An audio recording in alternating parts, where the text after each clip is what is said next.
We're going to jump into Haven as our first map. Already have Jets on both sides, as you would expect, as well as a Sova and an Omen over there for Wave.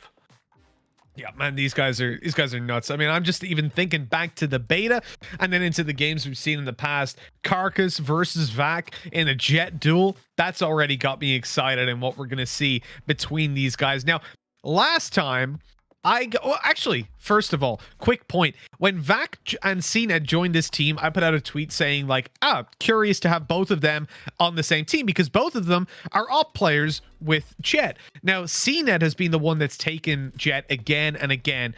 Vac pushed himself down to a couple of different agent roles. Now, obviously, in the show match, he's like, CNET, listen, come on, man. It's been months. You know, I'm getting withdrawals. Let me play the Jet. So CNET, interestingly, has gone over to a Cypher. Now, I think this is them given the opportunity to flex your chops a little bit. We used to see Jasmine play a lot of Rays. We could see any of these guys really take in towards a DPS or a duelist, and so that's what we're seeing come out. You know, a little bit of a mix-up in terms of the agent selection, for at least over towards Nolpenki. Yeah, I'm always going to be a fan of that, especially, you know, just, yeah, you know, giving our teams a little bit of time to have some fun to mix things up, go back to some old favorites here. Just quickly writing down. I realized very early on that I cannot cast this game unless I write down what agents everyone is playing. It is just so impossible for me to keep track when people are playing the same agent. So I got it all down. I'm ready to go here. I'll say it took me a long time. I mean, probably the guts of 6 months of watching this game every day to be comfortable. And it's only because I know I've cast these players so many times that I kind of know. And I guess I will make the mistake here. Like, Nolpenki will get an opening with Jet, and I'll be like, there's CNET. I mean, Vac, like, because they've swapped. But it is what it is. Looking at Wave, actually, quickly to point out while they're coming into the pistol round, we normally see a Breach in play, which we've got. You would see, I've lost it. We would see Jet, Killjoy, Sova, and Omen. So they're rocking with their traditional setup. Now I'm curious to see how they deploy it. And already, well, Tribune's dead. He's just been shot in the back. Vac dashing into the site and overwhelming it. It just keeps going. He's loving his Jet back in play. Yeah, he's just completely owning here, taking over the site. Haven't even lost a member here on the attack. So Wave will have to try and retake. Murray was playing in the smoke earlier with a shock dart that didn't get a whole lot done, and now he's going to be pushed outside of garage with a drone that will spot out the Killjoy too. So that's a triple for Vac before he's finally taken down. And now it's just Murray and Nico here on the retake. They have a dart. That's good for 2 players on the reveal. Now what can they get off of that? Because it's going to be 1 already. And Nico's coming in from behind. Murray with the triple, and Nico to finish things off. Make Wave take the first round of this series. There we go. They take it. They grab the victory, and that's what I like to see. You know, get right in there, get your teeth into the round. Even though it didn't start out great, they lost the opening duels, they lost the C site, and they managed to dive back on in. Now, obviously, you're looking at massive individual plays. It's not something that you can rely on round from Murray to pull out. But Vac, on the other hand, I'm absolutely loving it. As I said, you know, he's back on his Jet. He's feeling it. I want to see him with an op in his hands more than anything, but we will have to wait because, of course, now the teams are going in for their force buys. Over on the attacking side, they've managed to get out Spectres and Stingers. Personally, I prefer the Stinger to the Spectre. I think it's a more viable weapon considering the amount of costs as well. When you're going for these force buys, you get lots of utility to play with it. But you can see that the economy is actually roughly even in terms of the hardware they've come into this with. That's a little bit aggressive there, Fact. A little bit too aggro. Yep, unfortunate loss right off the start. We'll see what they're able to do as Jesmond pops out of this smoke, but there's a player behind him. Zeke's gonna take care of 2 before Zik is able to find a couple. Zik and Zeke, they're gonna have some fun with that later. That's for sure here. Looks like it will be a switch up over towards the A site. 3 players remain. Next Tribune might be caught off guard here. There's a player waiting for him right in A lobby. Spike planted. Aaron's got that position just held down so the others can focus in towards the choke points that are spawn. Oh, he's missed the shot. He's been wrecked. So Tribune now opens up the back. These 2 players have to focus on different angles, but CNET, of course, wins that fight, puts down a lovely little spray, and so Murray's got it all to do. A 1v2. He spots him down below, but he's about to be peeked from long, and this fight should be impossible he was given a couple opportunities. You know something I saw recently, Andrews, actually, which was really interesting to me, was What's that? some of the sprays. So you look at the one there. It's fire around a phoenix. It doesn't really look like a person, but there's a viper spray in particular that really looks like there's a viper there at a glance. And you'll see some players in matchmaking pull sneaky strategies that surprisingly I haven't seen the pros do yet, of spraying down those sprays either start or middle of the round, so that when somebody quickly just shoulder peeks an angle, they'll see Viper standing there, maybe pop a shot off and give away the fact that they're there without you even needing to be nearby. It's almost like a free Cypher cap. Like that. Not as much as I like the cheese, right? You put that on a wall, everyone can have a little bit of that before they go down. With the shorty, Tribune was trying to get some cheese himself, not able to make that work in the end. Back with the dags out, gets tagged down to 40, pops over, misses the right click. Nico is going to make work out of that, so Wave not too bad here, just on pistols. Already have found 2, and Aaron is very low. With the gun, he's going to be able to donate over there to Muri with a nice kill. This one should be swinging towards Wave realistically. A 1v3, and it's not winnable at all. That flash, once you hear it starting to come in, powering up, you know you're dead. You ain't going to be able to see a thing. Transferring over, it's going to be stuck halfway. Then Nico should be taking the defuse. There we go, just to get his ultimate charged on up. He's only 1 away. And one thing that we don't talk about enough, I feel like, is the early round. Now, look, if you're playing a faster one, as we've seen so far, it's not as big of a deal. But seizing those ult orbs is something that only a handful of teams really do efficiently. And I think FPX are the ones that really stand out in my mind the most, where Angel will consistently use one of his smokes to grab an ult orb at the start of the round. And you consider the fact that he plays Brimstone a lot of the time, at least when I'm thinking about Bind, for example, that will be somewhere that his ultimate has a lot of impact. And I think teams could learn a thing or two by focusing on that aspect of the game, not just seizing the map control and the opening duels. Even exactly, here, for example, right? Look at C Long. You've got to smoke down so they can take the orb, but nobody's going near it. You're just ignoring that part of the game. Yeah, Valorant's an interesting game for one of the reasons, like, you do have those mini objectives that you can play for to stack up your ultimate more quickly. I've seen some teams like try to like stack it up on like odd agents too, like a Jet might go for it to get her dags ready for round 3, some things like that before going for more valuable ults later on. Looks like a quick plant here from Nolpenki on towards the B site, and Jessamyn's gonna be playing. There's a really nice smoke to play into. Tribune offers himself up. Jessamyn gets that with the Spectre, gets another one too before he's knocked down. Now 2 versus 2 situation. Nico will try his best here. He's up against Carcass. Carcass very low. There's a flash, there's a Rolling Thunder to work with, but Nop on the other hand means 1 shot death. 3 flashes still to play off of. That is what? That's unfair, but somehow Vac's able to get him. Nolpenki take the 4th. How did he get away with that? That's ridiculous. And Nico in chat, I think, you know what? I'm there with you. WTF is that? That's ridiculous. Vac is just an animal.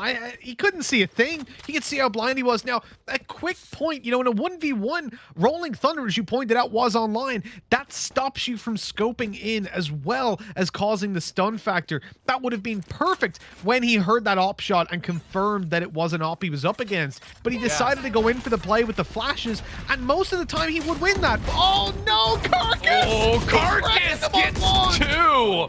Almost finds the 3rd, but the kills are traded back, and that's going to leave A site pretty weak. Only Nico up in heaven to play with, and they have the Rolling Thunder again for the retake. Hard to blame him when he had 3 flashes up. Not using that the last time, but now the neural theft is popped. Nolpenki know exactly where these players are, and the Rolling Thunder comes out pretty quick here. That's not going to do anything.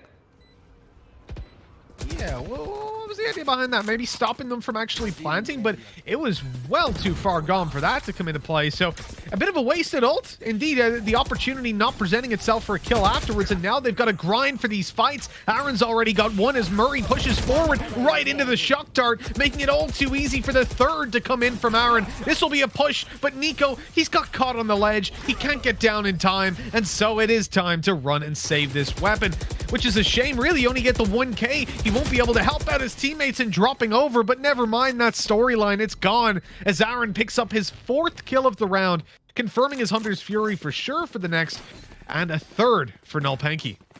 Yeah, Aaron dealt some serious damage there. No one was really able to deal with him from that held position. That's going to force Wave onto big save here. Just pistols in the inventory for the time being out of them. And even though they have 3 ultimates to work with, that's going to be matched over on the side of Nolpenki. And they've got the Hunter's Fury, they've got the Showstopper, they've got everything you want for a quick take onto a site.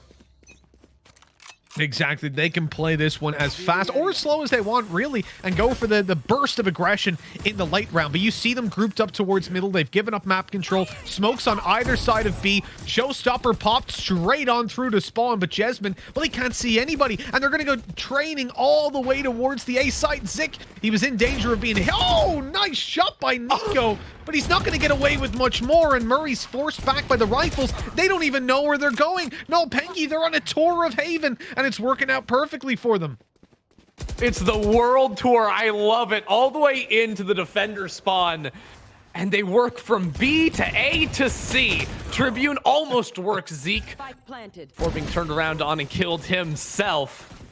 And I just have to appreciate the showmanship a little bit. Karkas is able to find a couple here with the Sheriff down long. Any kills you get here are going to be appreciated greatly, and somehow Karkas finds 3. Low HP on the Sova here.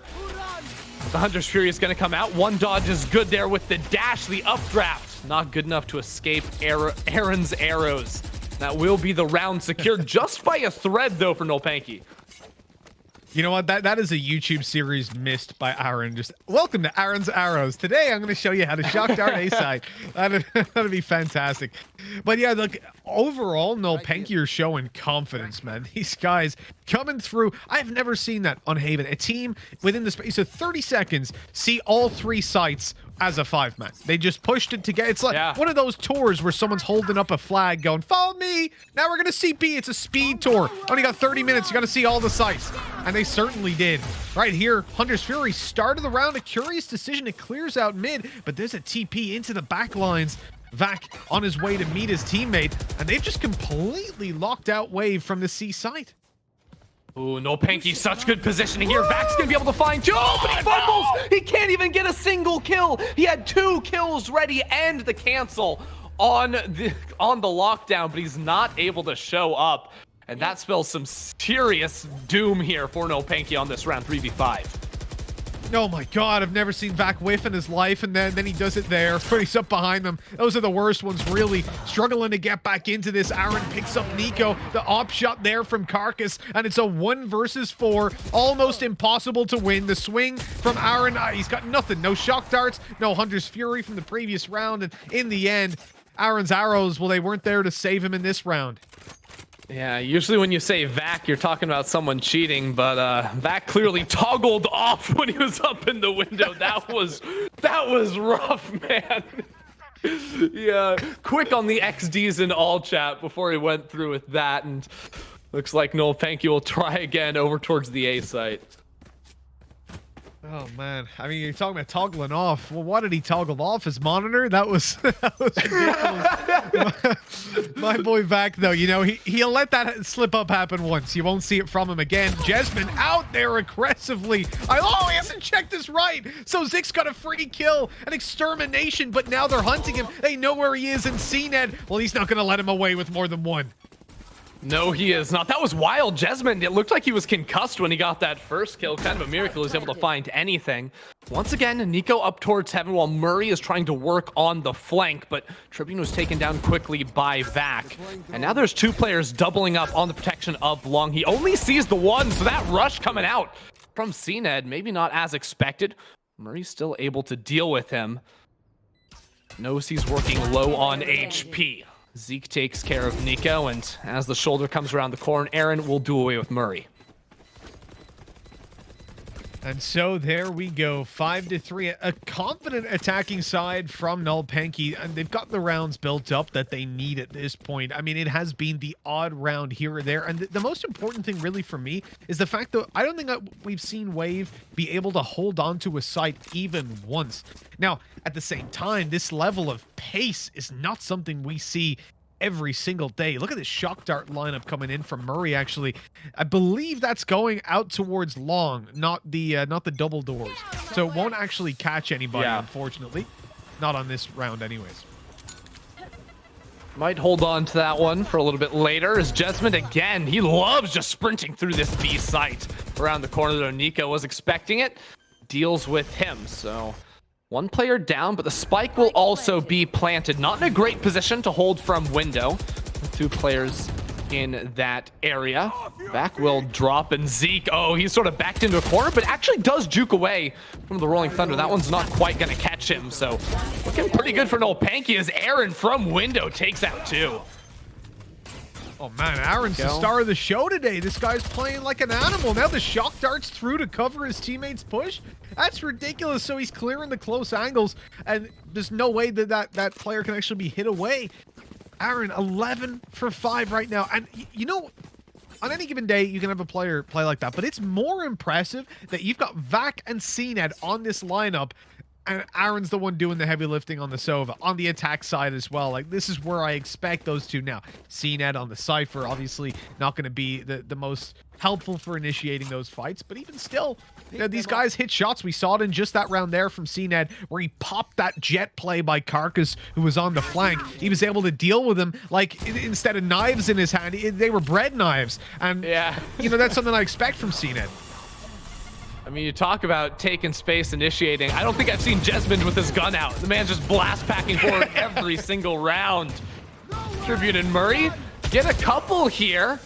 And now come the arrows from Aaron. None really find their mark, or none find a kill at the very least. He's got a few more in the quiver. Go just on 30 HP. That's a very low HP Vac also on Aaron, but Aaron will get the job done. Thrifty comes in from Zik and the rest of Wave, so a really solid defense coming out from them. Dodge away from a few of those critical ultimates and playing with those sheriffs on point.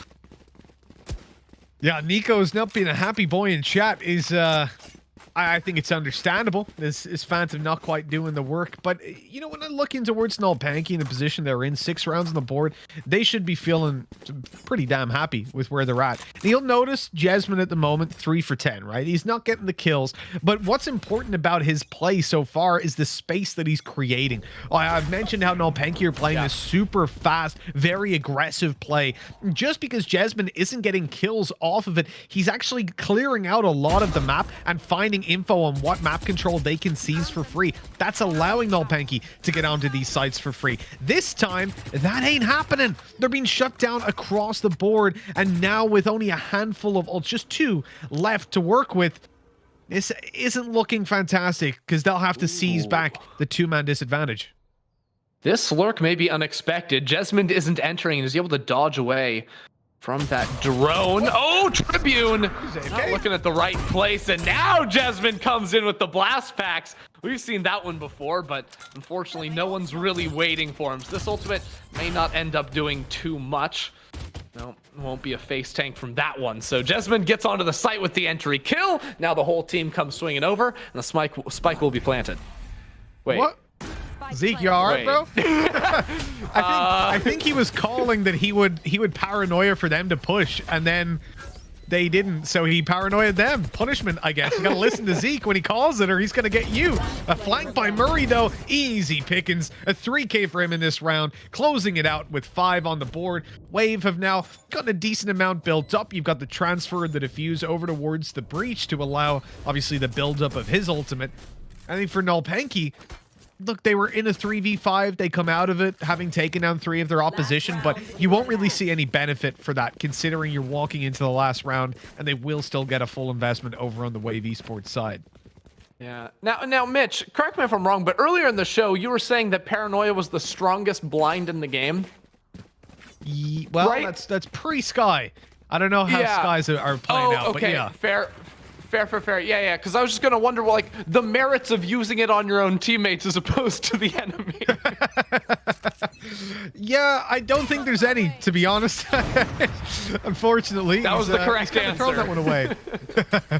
He's just BMing a little bit. That's the sad part, but Yeah, it is what it is. The dash already used here. Oh my god. Zeke has managed to shadow step into that smoke, get a kill, but it's not working out. And again, a clutch situation. It's Aaron who's got to do it. He's got one of Aaron's arrows to work with, but I don't know how helpful that's going to be. A low HP Sova droning out the double doors. Aaron hid away from it though, so they don't actually know where he is. And they might think this... Never mind. They don't think that part of the They know where he is now. Tribune checked it. Good job there by Tribune to see. Yeah, Aaron would have had to pull off a serious miracle to make that round work. So even though we got out to a really good early start, I felt like from Nolpenki, it has been evened up at 6 rounds apiece. All even headed in towards the half. Okay, so I want to pick your brain a little bit on this one. Cause I've been seeing so much more frenzy in pro play, and I'm a fan of the frenzy. Don't get me wrong here, but Jesmond going light armor and the frenzy, saying I don't need any of that utility. This is one of those solo queue classics that I'm interested to see pulled out here in a real match. Well, of course, not a solo queue classic, a solo queue frenzy, you see. But no, I think that the logic there, if you're going to take a pistol, a frenzy, you pretty much want to have the armor alongside it, right? Because otherwise you just go for the ghost, and that ability to one-tap someone who hasn't got armor is just so invaluable versus the frenzy. Now, it tells you you're going to see him. Whoa, no. Well, that's an awkward fight. It's just a massacre. Hey, he's got the frenzy, though, and he's got his armor. Oh, I thought it was just the one player left. There's 2 players left. Yeah. No. I not necessarily that it was like a bad thing or anything like that, but just curious, because I feel like I've seen a lot of people with like more expensive utility maybe going for a frenzy instead of the ghost. They could get 2 abilities, as Jesmond will make it work there. He's able to get 1 here, but now he's all on his lonesome, and there's too many people in front of him. It's going to be taken down. There is Wave go up to 7. Yeah, I think it's very much down to the A. You bring up a good point, obviously, about if you can afford 2 pieces of utility and the frenzy. And I think for Jesmond, for example, is he going to go in for blast packs in a round like that? Probably not so much.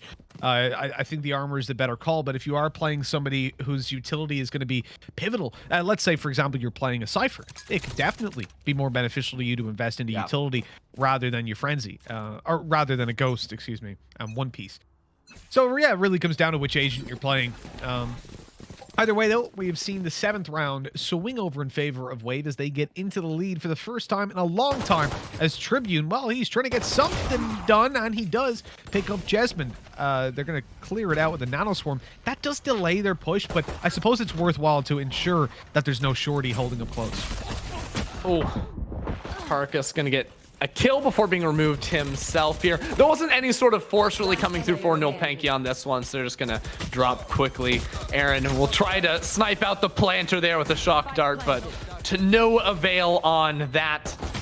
Isolated up in heaven, he's going to be taken out very quickly. So they'll be able to fully invest in this next round. A little bit different look than we saw when Wave actually went for the full buy after losing that pistol on the start of the half. Start of the first half. Well, Tribune will remove Aaron from play. All right, so 8-6 going into this one. I did see there was a Phantom purchased by Zeke in that round, so they're actually going to be able to carry that over, and they looks like they could fully buy here if Aaron is good on utility. He has 2,900, so could go ahead and lock in a Phantom if he chooses, and they will. So are going to be pretty... Oh, I'm, of course, looking at the wrong side. Of course, Nolpenki just lost. Of course, they're going to be able to buy. I'm trolling. It's Wave that's still going to be on Spectres. Dude, I swear I get twisted around way too much. I get twisted around too much. It's my greatest weakness. No, it happens. It happens a lot. The UI can be deceiving at times, shall we say. I mean, it changes every week as well. Oh, no! Carcass, he's missed all the knives. Paranoia now comes through. That's an easy fight with the flashes on Zeke. He goes out of ammo, goes down to the classic, and almost gets it done. In the end, Aaron is there to save the day, sideswiping 2 of those frags. That was a disaster from Wave, and I think that's one of the downsides. Let's look at exactly what went wrong when Nolpenki took these very aggressive stances, but they were able to get into the site. And then Wave, they tried the same thing, but they get shredded. And the problem is, right there, they've run into a stacked up Omen. They haven't baited out his utility early on. But again, we saw the same from Nolpenki, right? They played fast, but They would have a Jet dashing into the site. They would have then the important factor we were highlighting, Jesmond sacrificing himself, swinging into the back of the site, into spawn, or it was Vac a lot of the time who was actually dashing in towards the back of C. That opens up angles that now those players have to worry about, whereas right there, Wave just ran through a choke point and got absolutely ruined. There's one thing Wave can take away from that is they can forget it quickly because the round lasted all but 20 seconds there. So they're instantly cut down. Vac getting aggressive up mid. Gets the kill in window and dashes out to safely. So he'll be able to quickly rotate over. Was considering moving towards A, but there are a couple of players of Wave bundled up outside of C. Carcass with the op actually got traded out there, I think. I think that's going to be the op stranded there on the ground. So a big investment that won't be able to be returned. Now Wave are just going to try their best to get the spike down onto A, but a good ultimate there will spot out their plans. And now easy rotation out for Nolpenki. Yep, they can stack up the site. But are they going to win the fights? I mean, two-man disadvantage. We can see these being pulled back, and now that there's real weapons in the hands of Wave, right? The previous being that bonus. The problem is they're completely and utterly locked in. Jesmond has the flank, and he's coming down through short, a position that hasn't been checked. And this means that he should be good for a kill. He really should. Jesmond comes around the corner. He's going to spot out the Killjoy. Easiest kill of his life. Satchel in play. Swings wide. Crosses long. Spotting the final player. Doesn't get the kill, but with 30 HP, even... Look, I think Aaron was actually hit by that paranoia. Yeah, I think he was. But he's still able to get the kill. The player's so low. All you got to do is spray, and with a Phantom in your hand, pretty easy to spray. Close your eyes and pull the trigger, and... on 30 HP, you're probably going to be able to find some sort of a kill. Just swing your gun like a madman. Get one bullet in there, you're going to walk away with something successful. Good round there coming out from Nolpenki to even things up back at 8. And again, like I mentioned, like with the op dropping 2, that's gonna be quite unfortunate there for Carcass. He's just going to rock a light armor and a stinger here, so it'd be pretty hard to deal with that. While Vac has this op, and it looks like he might want to peek pretty aggressively towards tree. There's no one actually on C site, and that's exactly where Wave are going to be sprinting. Yeah, the same as previously, right? Just dashing in towards the site. Vac playing over towards Garage was actually able to catch Zeke crossing over. There's a free kill to start it off, but it is, I suppose, it comes at a cost in that they've lost the sight. The legs of Carcass being completely torn off, and Zeke just swings through to take the frag. Now things get dangerous. I mean, all the angles are open to be pushed from, and I think Tribune's the only one that could have done something about this, but it's too little too late. As they had the site secured, they could look elsewhere and find the flanker. 9 rounds on the board for Nolpenki, and a solid round. Yeah. They do give up a plant, but it's not the end of the world in these situations. I do really like that position that Zeke took right there with his team pretty convincing, like getting on towards C's site. A little off angle there to be able to hold any sort of push in through garage to that window area through C link. So able to lock things down pretty decently over there. Now looking at the board, there are 3 ultimates ready to go here for Wave. They have a lockdown to clear space. They of course have that Hunter's Fury, of course, which is a really big deal. But I have to mention Jesmond over there with the showstopper. The man got crazy on attack. What does he want to do on defense? He's already around mid with an early dart to try and spot out anyone if he wanted to go absolutely nuts. Again, we saw Vac push that window earlier, so it wouldn't be out of question. And Tribune gets Zeke dropping off the box. That's big. Yeah, this is where you can see some big impact with the way that Wave have been playing. When you're against a showstopper, you do not want to do what they've done 2 rounds and push straight into C site. Although they've done that when they've got weaker weapons, if you do it now, you're just going to get 2, 3, 4K'd, and that's not the way to play the game. I do like this usage as well, showing of the Killjoy, the Nano Swarms. You're showing the usage of it on the offense to clear out those 50-50 angles and really make sure that you're not just getting caught off by a player sneakily tucked away in those corners. Here's obviously the lockdown in play, the push by CNED. He's going to break lockdown. He's going to go for more, and he almost got it done. And with Carcass falling to the showstopper elsewhere, this is now looking like it could have been Nolpenki's round, but in fact, they're rotating to C. There's the TP. Yeah. The other player's already on their way. Ooh, I like this though. Vac was holding towards C for a long time though, so he might be here earlier than expected. Not ready for Tribune in that position, so he's going to be dealt with. Op even on that low HP. Omen wasn't able to knock him out. Phantom in hand, maybe it's a little bit easier. Now it's all up to Aaron. I mean, I really liked CNED's push there. It was really sick, but then Jesmond maybe got a little bit too aggressive, pushing forward, and was dealt with. All right, Aaron spots him. Has 2 shock darts to work with, but oh, he does get one. He knows the position of the other. The TP comes through, and Tribune will find 4 to secure the round. Yeah, nice little wall bang by Aaron, but in the end, again, it's just not going to be enough. And a tight game continues along that same path of being almost indistinguishable from each other. We've had this early success in these rounds going towards Wave. They've obviously found the pistol round. Previously, they went 2-1 up. Again, they went 2-1 up here. But it's the buy round. Are you seeing what I'm seeing? That's What's 5 that? Odins for Nolpenki. Oh, I've not looked at the bottom. Oh my god, said the wall threat. pen! This is disgusting. That, of course, that angle will reach all the way into A sewers, but Waver playing it slowly didn't end up getting tagged by anything.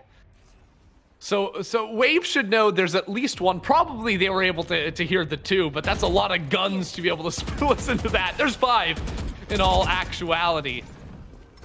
Those Odins will be pretty deadly cutting through smoke. You have that wall up in A heaven, of course, you can pen through as well. How do they use them here? It is just pandemonium. Look at the bullets flying through the window. Oh my god, Wave have no idea what's even happening. They're looking at the walls, they're looking at every single window on the map. It's hard to even tell what's going on. I love the boost over the wall though from Vac. That is absolutely sick. The double updraft, of course, to peek onto sight. Definitely weren't expecting that, but the retake with the Odins may be difficult here. Zik will find 2. Now just 3 more in the Nordic Pantheon that need to be dealt with. Aaron gets the wall bang right there, and on 22 HP, he's gonna fall down to a classic. But you know what? I respect it. I respect the hell out of it. I think you have to feel a little bit salty if you get killed by a classic after you've invested into an Odin, especially when 5 of you did. That's a real kick in the teeth. The free weapon takes you down. But 10-9, the advantage goes to Wave yet again, and they have been tussling. It's like a tug of war out here to try and maintain that lead. Seems to be next to impossible. Now, we are looking at a very fast hit towards the A side, right into the hands of the Cypher and the Rays. Now, they're in a spot right now. Oh, CNED, he's playing so aggressive alongside Jesmond. They both peak the angles, and they both lose their duels. In this instance, that often just means you've lost the round. Getting back in a 3v5, it's so difficult, especially with no ults. Yeah. I mean, especially with Carcass sliding through B site. Now, this flank is likely going to catch out 2 players here. Nolpenki are just bundled up. There's a shock dart on one side. There's a jet right behind you, my man. Team Ace comes through, and an 11th round for Wave. So things got a little bit fun when the Odins came out, but after you lose the 11th round, maybe you regret some of those purchases. Yeah, I think so. You know, there's 2 things within Valorant that I've been a big spokesperson for quite a while, and that is Viper being massively underrated, and the Odin not being used nearly enough. Now, I will say, as a small caveat, that's not what I meant. That's not what I wanted to say. They bought all their Odins for the game in the same round, you know?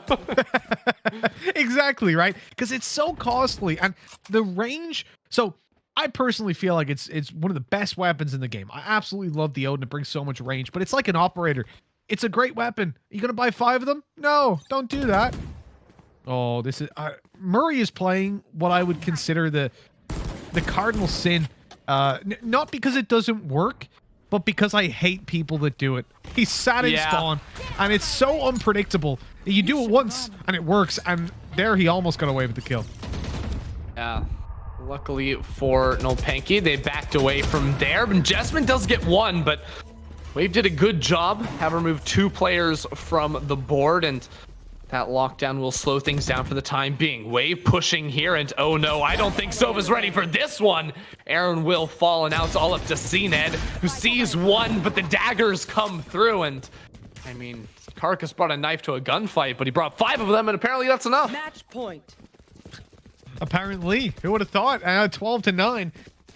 This is a position where, you know, Wave, they've been behind for the majority of this game. They have been on the back burner, and yet here they are clocking up buy round after buy round on the attacking side. We had a close first half with them buying their way back into it, equalizing 6-6, and now that 3-round lead, the operator in play, the Vandal alongside Phantoms, and look what they're facing off against. The weapons are not there for Nolpenki, and it's not like they really have great ultimates to make up for it. Like, we talk about ults as being game changers, and I would argue any of the 3 they don't have are, but when you're looking at Cypher and Omen, they're not the ones that win you rounds. They can help, but they won't win them, and they're very situational. Yeah, I mean, if you look at it, Omen and Cypher are likely 2 of the weakest ultimates in the game. Makes sense. The rest of their kit, pretty sick. Ultimates, not quite so much here. And Wave have already knocked out 2 players. So Tribune already on some sort of a flank. CNED will spot that out, and we'll be able to trade up here. The Neural Theft is found, and wait a second. This round all of a sudden became very doable. With 3 players alive and a couple of ultimates spent, CNED and the rest of Nolpenki will keep themselves in this game.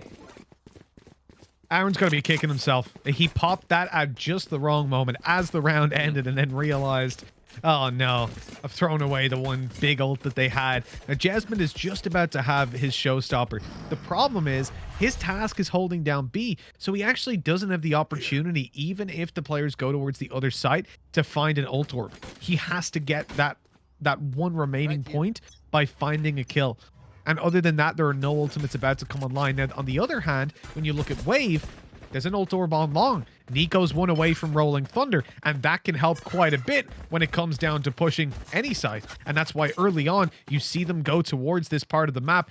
What was interesting about that, though, they didn't smoke it off. They instead played for the aggressive stance. And talking of which, Jesmond, he's tucked in the corner, not being droned out, in fact, so he might be able to sideswipe 1 or 2 kills. There's the first, the nade through, but it's going to be hard to get out of here. Oh, the showstopper on the fade back I like, but that is the ultimate ultimately thrown away.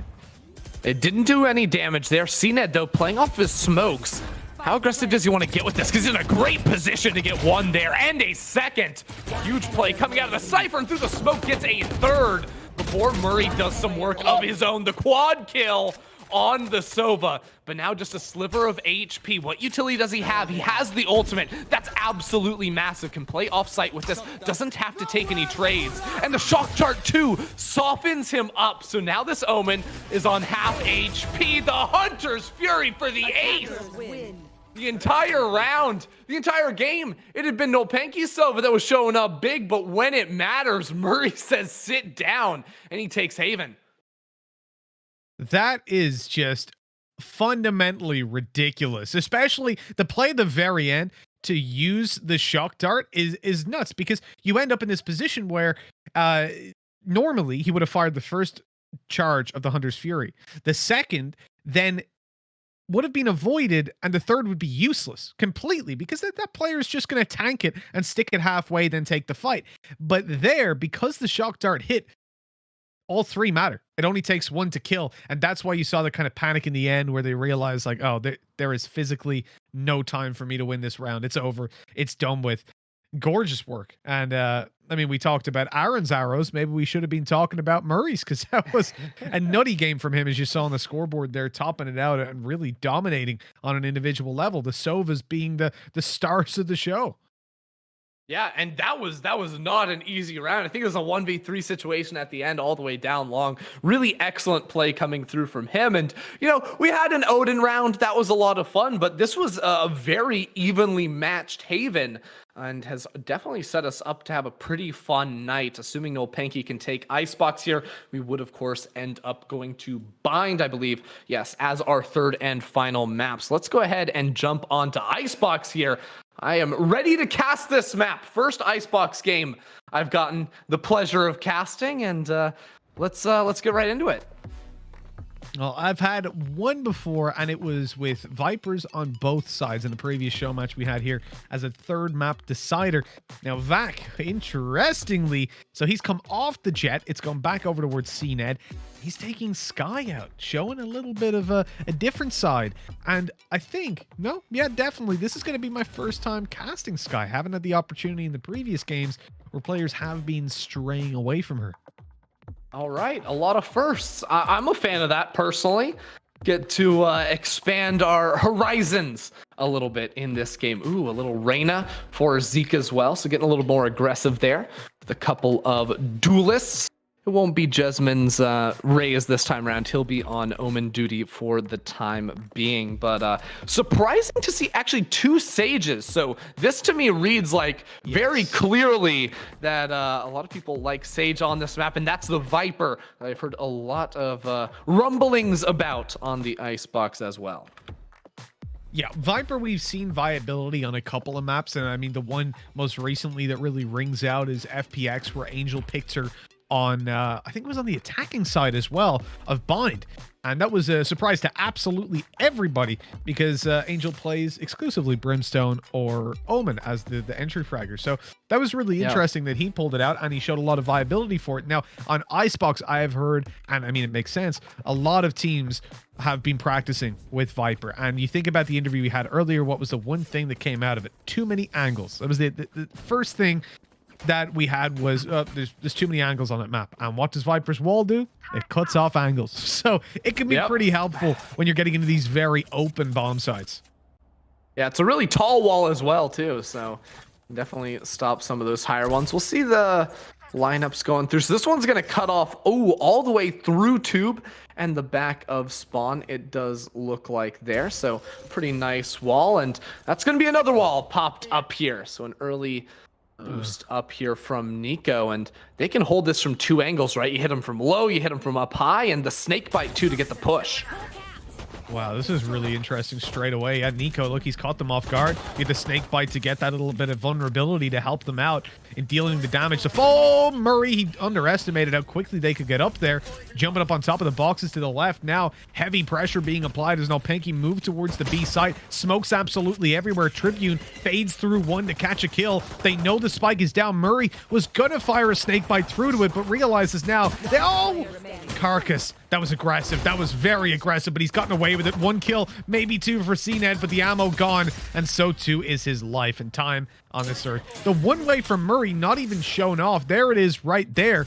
Now, I thought that would have been a perfect opportunity to use it, but my guess is that his poison wall had already depleted all of his poison charge, so he couldn't use the one way as they pushed around the corner. Nonetheless, they won the round, so evidently it didn't matter. I'm curious about the Sage, though. You know, on a map like this, it's very thematic. It definitely makes sense in that respect, but... No, that's not ice. Riot has said that is not ice that Sage uses. It's a lie. Oh. This is some sort of radiant power, okay?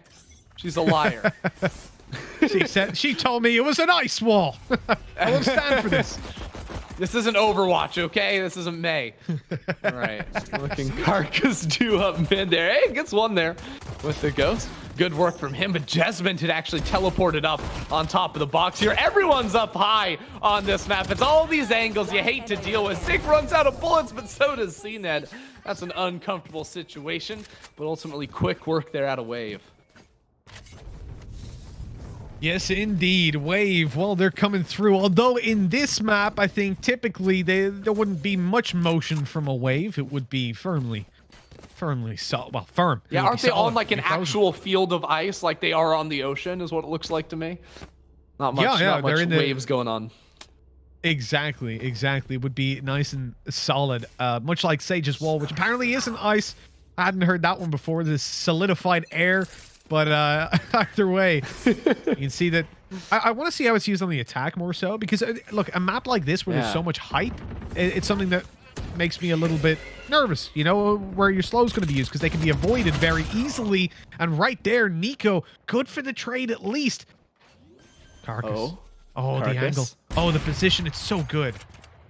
Man, that is rough and unexpected too, right? Because they put down the wall specifically to isolate this angle for mid, but Kark says, I'm Jet, I don't really care, just walked on through.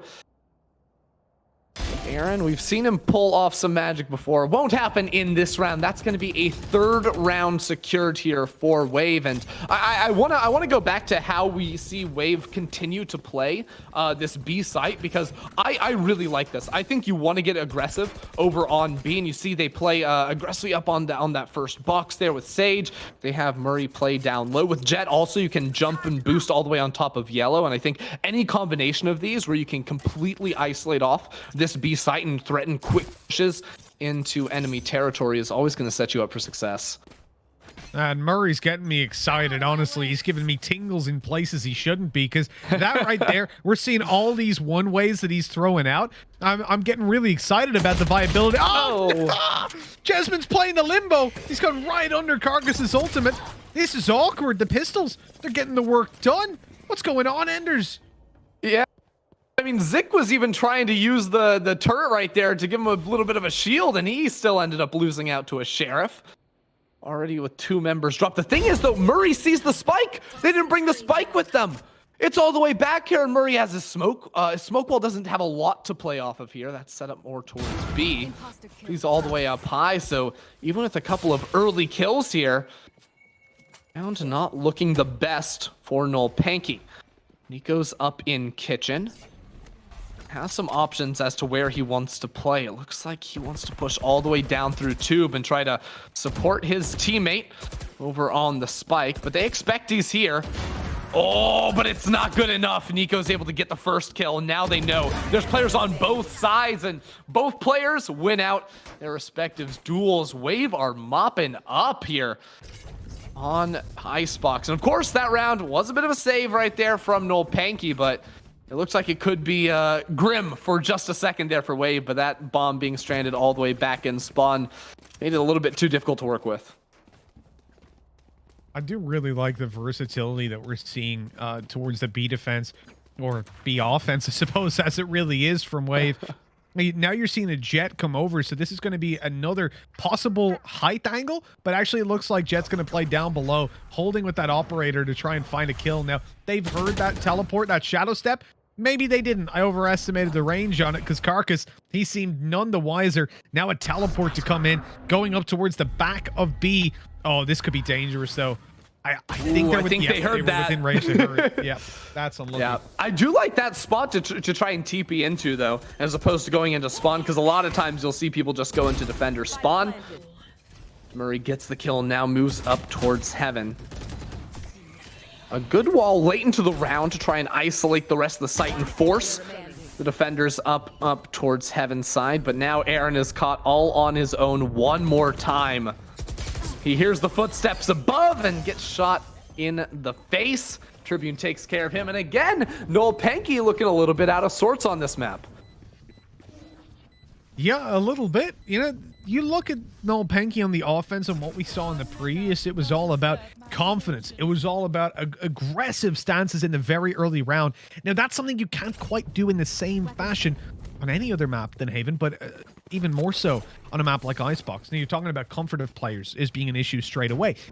The various angles there are to play with, this is somewhere you need a more slow and calculated attacking side. And then also the fact that on Haven, your opponents are much more spread out. You know, they were playing dedicated B defense. That meant that at most you had 2 on A and 2 on C. But then you also have to protect Garrett, so 1 on C, in fact, with the Cypher being there. This allowed them to play this very aggressive stance, to really get in their faces, whereas right here, not so much. It's not that, excuse me, it's not as viable. I like the ultimate usage towards B. Oh, they know they're running into a stack. They must know they're running into a stack, as that ult was used on the B side. But they're still just going to go and try to win these fights with weaker weapons. I respect the confidence. Yeah, they're going for it, but there's also the flank coming through as well from Murray.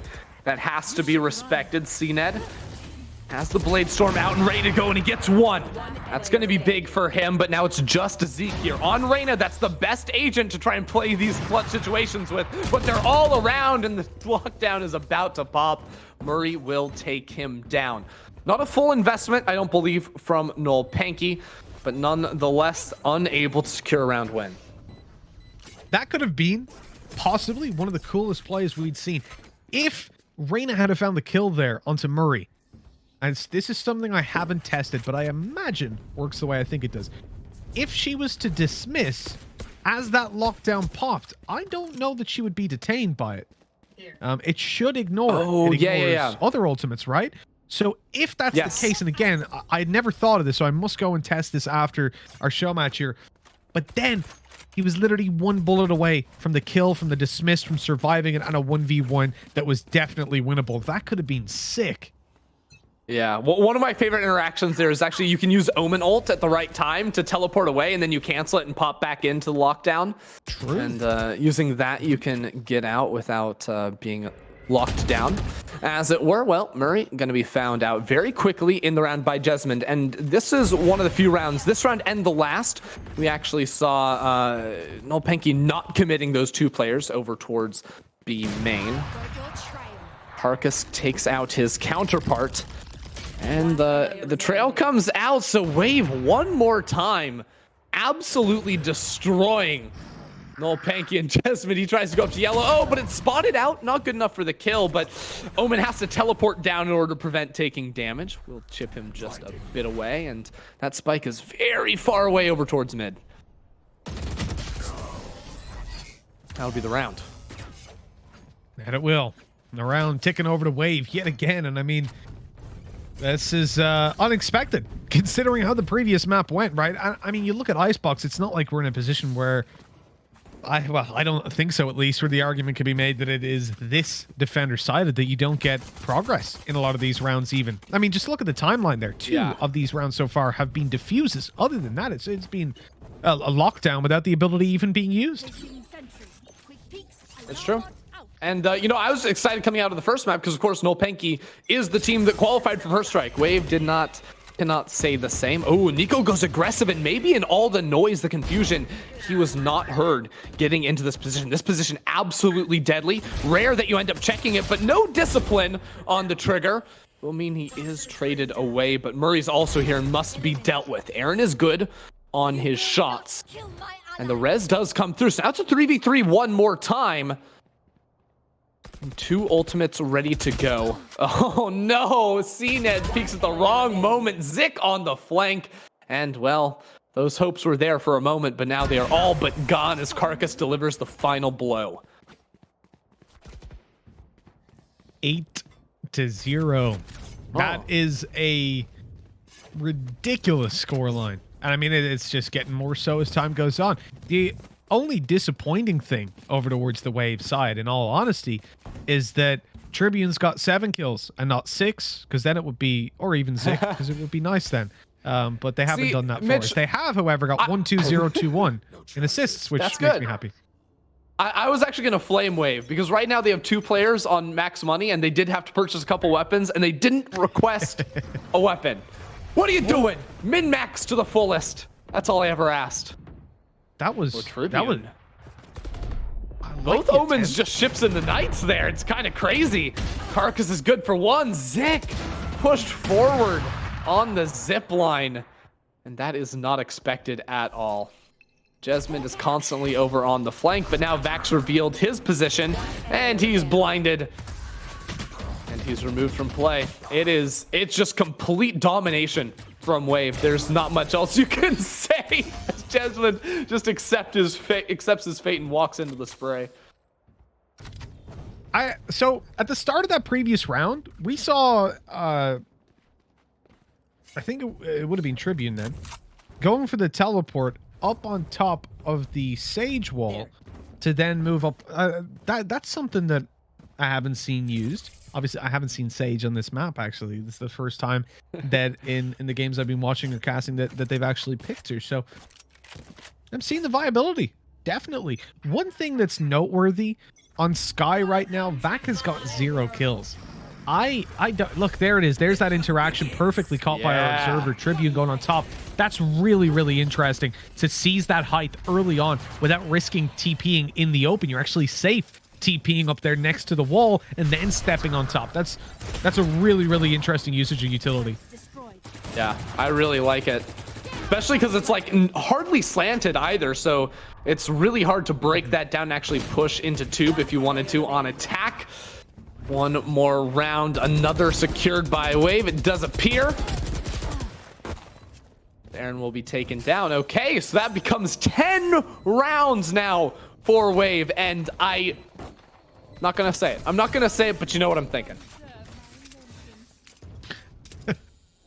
Yeah, we don't want to curse it, so I won't say it either. I was about to. Don't even do it. No, don't you dare.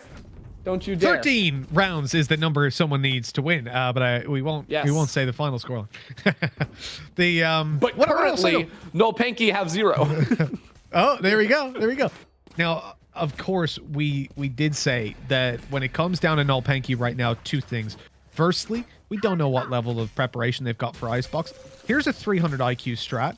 You play this composition that you're not usually going to play. I doubt Vac is going to play Sky normally. Maybe he is. I don't know. But you lose this map, right? You get smashed on this map. So the only stats out there on record are you sucking on Icebox.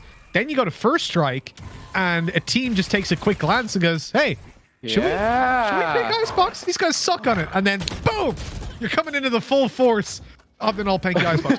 As well as that, they're not going to be playing this map as they intend, because again, this is going to be the only data point of them playing Icebox. You do not want to come in here playing your actual strategy. This is a very loose, as I said, a C or a D plan, not even a B.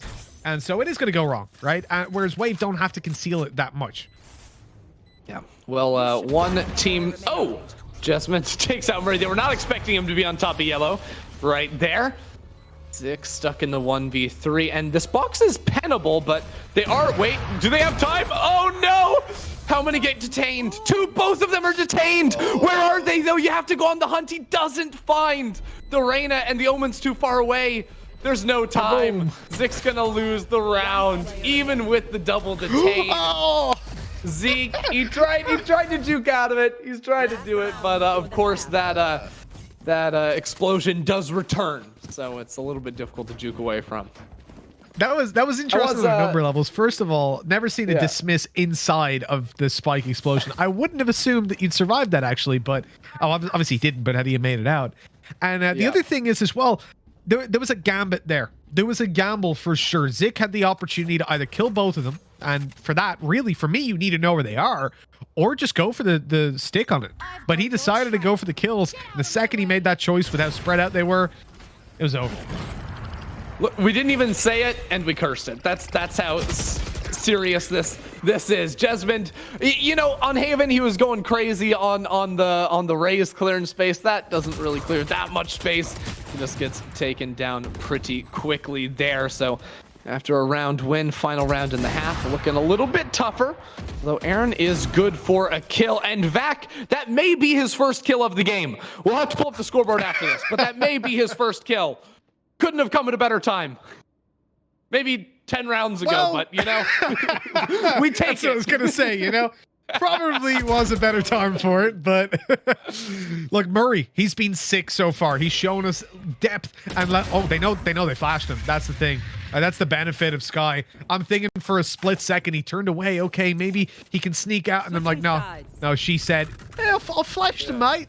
And then at that point, it's easy pickings. Don't flame my Australian accent. It's terrible. No, I appreciate it. That was Vac's second kill. So he tripled his kills in that round, by the way, I'll have you know. Earlier, you know, you were talking about, you know, teams, you know, trolling, you know, not seeing that, you know, Nolpenki lose on this map. But there's a couple members of, we got someone FC in here. Bo3 was talking. He said, actually, Wave are known to be good at this map. So good to know. Good to know here that they're the experts, apparently, and clearly it's working for them. Evidently it is, yeah. And I mean, realistically, you know, when there's something like this on the line, you never do. It's like winning a scrim in a way. I don't want to take anything away from Wave. They've played this map really well, and I'm gonna be sorry, I'm trying to scramble my brain. What does that do? Has he whiffed it? He must have whiffed it. Yeah, didn't quite catch exactly what happened there. I'll be honest. It was a really, try to figure really it out. Weird Viper orb. Yeah, he picked it back up and he started. Okay. Yeah. There's a lot of walls. There's a lot of smokes here, and CNED's an absolute madman. He just jumps into the smokes, gets 2 with the frenzy. And now Zeke quick on the flank. Vac also hops down. Okay, Nolpenki going nuts right there on defense. Yeah, I had to stop myself because Murray threw like the weirdest poison orb I've ever seen, and it landed in spawn, and it looked like he lined it up as well. So I was like, I don't want to say that's the wrong move because maybe I'm missing something, but it's the wrong move. But yeah, he picked it back up and just used it on the push through. So in the end, either way, we end up with a third and 3 in a row. Look, maybe this is the comeback. 13-10. I'm calling it now. Nolpenki, they take this one. Easy. All right, we'll see. Early smoke. Those smokes look absolutely ridiculous, by the way, but Jesmond threw them, gets a couple and manages to stay alive. It's a good paranoia. Still 3 players to deal with. Vac does heal him up, and they've got flashes to work with. CNED comes around. Jesmond finds his 3rd on the round, and it's a flawless 2nd round in the 2nd half. And the 13-10. Dream is alive. Someone's pointed out in Twitch chat, actually, did we just see missing texture boxes? Yes. This has actually been around since beta, but it happens so rarely. So there is a small bug. And actually, if you could clip that and send it to me, that would be perfect. Because I've never actually bothered going back and finding it. But basically, if a Sage has got her slow orb out, and you switch to her, and I think she has to be moving forward at the same time. I'm not 100% sure on that. For a split second, it doesn't load in the orb. It's really odd, and it might only happen in the buy phase as well. It's very particular. Good eye for spotting that. Send that. That's at Mitchman on Twitter. You can send him that. I got you. Little plug right there. No worries. Thank you. You can PayPal me later. Vac is good for the first kill of the round. Another one too. I like it. Vac, slow first half. We will say that at the very least, but now he's getting a little bit wild with it. As maybe a little bit too wild. That is that wall. So it actually looks like Wave. Maybe. Oh, Murray is able to get that one. I was going to say Nolpenki don't have that Sage wall for the Omen boost that Wave were doing on defense.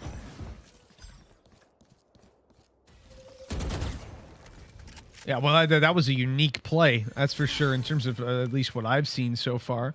I like the wall to give him a little bit of room to heal up above. Drops down, and quick on the headshot. Didn't even need the health if you're going to be that fast. There is 11 on the board, and the res for the economy comes into play. So you get that weapon saved over as well. And again, you gotta be pretty happy with yourself right now if you're Wave. I notice we're having that issue again with the swap colors up the top. Yeah, that was really messing with me. Yeah, it's been on and off. It was like switch, so it swapped on the scoreboard, then up top, then neither, then both, then one of them, and it's okay. Whoa, another interesting what is this coming through? I mean, that doesn't give you like the ability to see into a new angle, right? Unless maybe it sees if you jump up onto that bin over there to the left of where CNED's looking. Could be.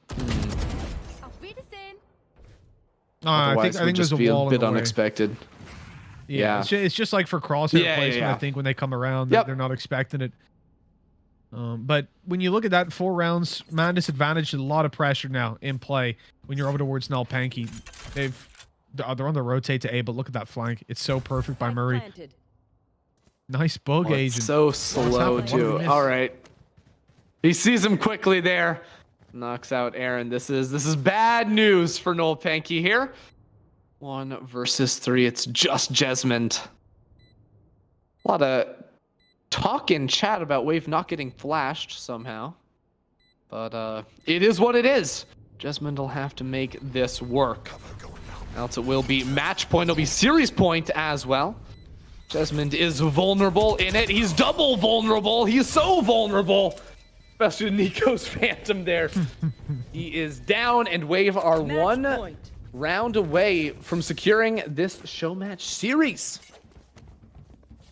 Yeah, I don't know how much it would help, at least me in real life, if I was vulnerable while being shot in the head. I think, regardless, you're in a little bit of trouble. But right here, it does help the Phantom out and taking that first hit kill. Combine that with the damage already being done by the snake bite as it makes you vulnerable. It is quite tough. And the benefits there of knowing your lineups. definitely showing through, where you don't even have to peek into the site and you can just pop down that snake bite, similar to a Sova. That's one argument I've heard from some people. Someone said on Twitter about Viper, like, oh, well, she's useless because I don't want to have to learn all these lineups. It's like, well, do you play Sova? Because it's the same thing, right? You got to learn those lineups. Yeah, the Vandal's useless because I don't want to learn how to pull my gun down, right? Like, what? Exactly. I only use shotguns. That's my strategy here. I don't want to spray. Oh, man. Let's spray control. Wait a second. That's definitely a League of Nolpenki Legends here player. have brought it to a 2 versus 2. What can they do on this one? Look, I'm a League of Legends player, but I can use my gun. I'm Diamond 3, okay? I'm trying to get to Immortal. You make a name for all those League players out there trying to switch over. See what they can do. Okay, 2v2. Nico has the spike on the ground, but CNED chokes. He's getting shot in the back and can't finalize the kill. Nico didn't even take a bullet. I wasn't able to tell if CNED actually had a gun here, or if it's just the daggers. Carcass has the dags out and ready to go. He's also missing everything. It's just a disaster here. Jets on their montage, not able to make it happen. What can Nico do? Absolutely nothing. We're playing for at least one more round. At least one more, and that's the key part, right? 12 on the board for Wave. They don't have to worry. This is the series on lockdown as well, if they find just this one here. And of course, Aaron, you gotta go for that beautiful skin. You know what the real shame is? Now this has hurt me deeply. Tell me. That skin that Aaron's using is gorgeous. And I thought, oh man, you know, I've unlocked it. I'm just gonna play with this all the time. And then they went and brought out the new Vandal skin. What surprised me about it, I love it. I think it's amazing. I think it's like Mad Max mixed with that Rick and Morty episode where it's Mad Max. Makes me feel good. All kinds of emotions. But I tweeted out about it, and literally 50-50 in terms of the replies. People either hated it, like this is the worst skin I've ever seen, it's trash, or they loved it and thought it was an instant buy. Twitch chat, let me know. You know, the new Vandal skin, if you haven't seen it, just open the game. It's for sale right now. What do you think of that collection, the kind of wasteland? I think it's really, really cool. What about you, Anders? What do you think about it? So I'll be honest, I'm not going to get it for my Vandal. I've got a Prime that I'm happy with, and realistically, I would want a Reaver if I was going to switch over, but I'm not made of money over here. Okay. But the Shorty for the cheese, oh my God, that skin looks pretty. Like getting killed by a Shorty already makes you feel like an idiot, but if it's some like half put together like junkyard garbage that you lose to, like that is rough. You put the cheese gun buddy on it too, and you are having yourself a day. I love this wall CNED was playing on there. Not able to do more than just the one kill, and Nico has the resurrection ready to go. A 4 versus 3 situation. CNED inside the smokes, inside the pit, will not make it happen. It's all up to Vac, and now it's all up to Jesmond. 1 versus 4. He gets the first kill, but he has to go through hell to find that spike. I mean, look at it. You just can't see a thing.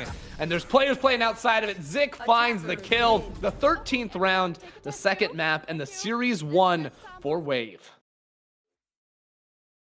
Well, Wave, they put in the work, they put in the time, and you could tell that when it came to this map, they were saying, this is mine. Because right there, you look at that scoreboard, you look at the setups that they had. It was fantastic. 18 kills there for Nico to close it out. A fragging Sage. It's been a while since we've seen not only a Sage, but a fragging one as well. That's a lot of fun, honestly, these little show matches. But I'm sad that it ended so quickly. What, Wave? You gotta let the show go on. Well, what's this about 2-0? I'm like, why did Wave have to win the first map? You know, like I wanted to see some bind action, but at the end of the day, I really liked the way Wave showed up to play. They were solid on the day, especially over on Icebox. And I think that for me, like obviously, like seeing Nolpenki, you know, quickly, even in like a 4-fun match right before First Strike is going to be cool. But also just trying to learn some of the new strategies we're going to definitely be seeing at First Strike. Like we saw a lot of really good Sage walls from Wave, whether it was like the Omen TP onto the tube in mid when you're on defense, or that one we saw in that final round trying to get you that awkward angle defending that B site. We saw a lot of good things, I think, that you know, I'd have to try out in some of my own games if I ever play Sage, which, you know, will never happen. So well, I'll tell you what, we're not going to see Vac on here again, I think, because he's just tweeted out, we're not playing show matches ever again. Obviously not happy. I think he has, that's probably a record for him in terms of number of rounds gone without getting a kill. It was unbelievable. And you know, Sky is one of these agents that I mentioned when I look at it. You know, I don't see someone like Vac, I don't see Mixwell, I don't see these players that, obviously Vac in his lineup isn't playing Jet anymore, but I don't see these players that typically would be that very aggressive. They'd be entering, they'd be getting those opening duels. I don't see them playing Sky, because although she can be used in certain instances to initiate for yourself, the majority of the time, and from what I've heard from pros as well, backs it up, you're going to see Sky being the last person to peek, being the one in the back lines, flashing for her teammates. As I said, some instances like buying TPs, you can use it to entry, open the door, flash, and come through afterwards. It is viable in those instances, but for the most part, it's going to be used as a heavy support element. So someone like Vac in general, I don't think will thrive on someone like Sky. And hey, we saw it just there. Yeah, similar breach in that way, right? Where you're more about setting up your team for the entries as opposed to doing it yourself. So I think that does make a lot of sense. Unfortunately, this does bring our show to a bit of an early close. We were all hoping for the full 3 games, but maybe next week we'll have a better shot with that. Again, every Thursday for the rest of the year, we're going to be having this show, Relevant, talk about games, have new guests every week, and of course, a show match to wrap it up. So I hope you all enjoyed it. We will be back next week. Mitch, it was an absolute pleasure having you on the show, getting to cast with you too. Felt like we dove into some really deep subjects like what's the best Vandal skin, cheese or using, you know, sprays that look like people to confuse your enemies. I really think we cracked the case on some top tier strategies tonight.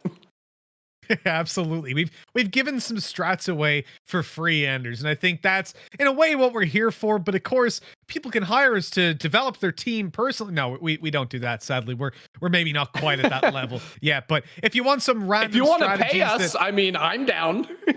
I'll take the money. It won't help you at all, but I'll take the money. That's but no, I think, like, you know, we like to give away a couple of little strategies for you to try in matchmaking and probably still lose because somebody insta-locked Jet and got 1 kill. That's me. You just attacked my soul. All right, everyone. I hope you enjoy our strategies. Go have some fun in some ranked games, or maybe some unrated. That might be a little bit better. We'll see you all next week. And until then, have a good night.